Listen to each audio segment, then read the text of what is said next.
ایک شخص اللہ کے نبی کے پاس آئے، دیہات سے، گاؤں کے رہنے والے تھے، اللہ کے نبی کے پاس آئے اور آ کے کلمہ پڑھ کے مسلمان ہو گئے۔ اب اللہ کے نبی نے ان کو اپنی محفل میں بٹھایا۔ اب وہ دیہات کے رہنے والے تھے اور محفل کچھ لمبی ہو گئی۔ جب محفل ختم ہوئی تو اس دیہاتی شخص کو پیشاب آ گیا۔ اب انہوں نے کیا کیا کہ مسجد میں ہی ایک کونے میں پیشاب کرنا شروع کر دیا۔ صحابہ نے دیکھا تو اس کو روکنے کے لیے بھاگے، تو اللہ کے نبی نے فرمایا رک جاؤ، صبر کرو، ٹھہر جاؤ، اس کو بھی پیشاب کرنے دو۔ کیا اخلاق ہے۔ جب وہ پیشاب کر کے فارغ ہوا تو اللہ کے نبی نے صحابہ سے فرمایا اس کے پیشاب کو پانی کے ساتھ دھو ڈالو۔ اور اس دیہاتی کو اللہ کے نبی نے نہ مارا، نہ غصہ کیا، نہ اس سے ناراض ہوئے، نہ اللہ کے نبی کے ماتھے پر کوئی بل آیا۔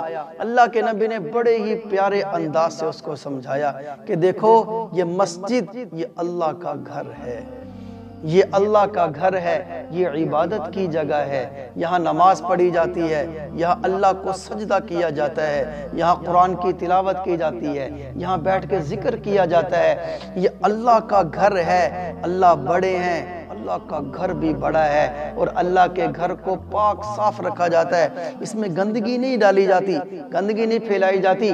اتنے پیارے انداز سے اللہ کے نبی اس کو سمجھا رہے ہیں۔ جب وہ دیہاتی جانے لگا تو اللہ کے نبی نے اس کو ایک سوٹ، کچھ کپڑے وہ بھی تحفے میں دیے۔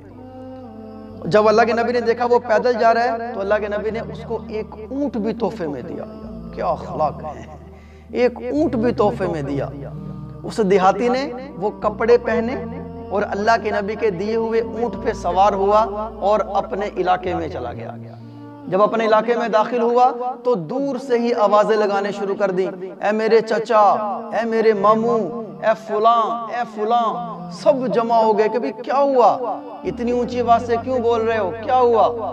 تو وہ دیہاتی کہنے لگا کہ ایسے معلم کے پاس سے آ رہا ہوں، ایسے استاد کے پاس سے آ رہا ہوں کہ اس جیسا استاد کوئی نہیں ہے، اس جیسا معلم کوئی نہیں ہے، اس جیسا ادب سکھانے والا کوئی نہیں ہے، اس جیسے اخلاق والا کوئی نہیں میں نے آج تک دیکھا، اس جیسی خندہ پیشانی سے بات کرنے والا میں نے کوئی نہیں دیکھا کہ میں نے اللہ کے گھر میں پیشاب کر دیا، مسجد میں پیشاب کر دیا اور گندگی پھیلا دی، لیکن اس شخص نے نہ مجھے مارا، نہ مجھے ڈانٹا، نہ مجھے گالی دی، نہ اپنے ماتھے پر کوئی بل دکھایا، بلکہ مجھے جاتے ہوئے تحفے میں کپڑے بھی دیے، اونٹ بھی دیے۔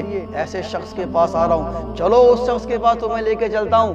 کتابوں میں لکھا ہے کہ 300 آدمیوں کو وہ دیہاتی اللہ کے نبی کے پاس لے کے گیا، اور اللہ کے نبی کے اخلاق دیکھ کے 300 کے 300 آدمی کلمہ پڑھ کر مسلمان ہو گئے۔ یہ اخلاق کی طاقت ہے، یہ اخلاق کی طاقت ہے، یہ اخلاق کی جان ہے کہ کافر لوگ اخلاق دیکھ کے مسلمان ہو جاتے تھے۔